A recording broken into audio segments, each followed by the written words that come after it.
Alright, so ito na nga, kabit na rin ang ating TTGR 260mm. So ito yung stock, yung pinagkaiba. Ayan.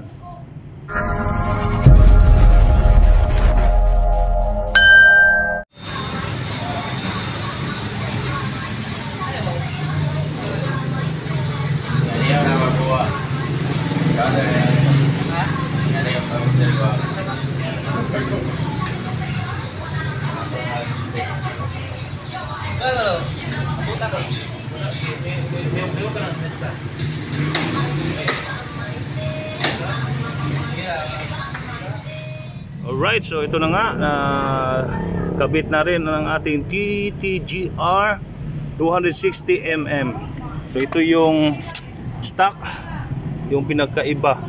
Ayan. So malaking pinagkakaiba. Pinalitan na lang natin ng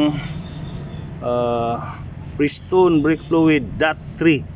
So required siya sa .3 at .4 na fluid. Ayan.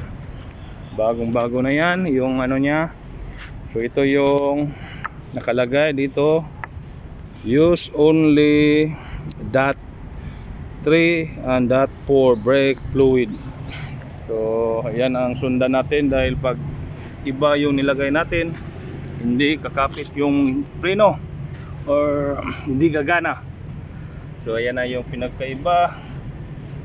Ayan. So ito yung brake fluid .3, yung stock natin. Saka yung malaking big disc natin. Ayan na. So plug and play na rin dahil meron siyang bracket. Ayan. Dito lang oh, ayan, apat na tornilyo na lang yung kinabit sa bracket at saka dito sa brake pad. Ayan. So bago din yung brake pad natin at saka brake fluid. Ayan na yung motor natin. Bigas na. Ayan.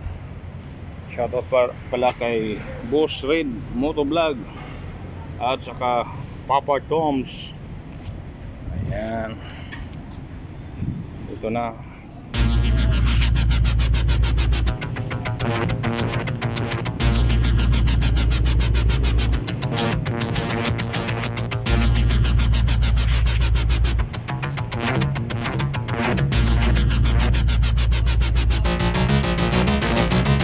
Alright, so tapos na din.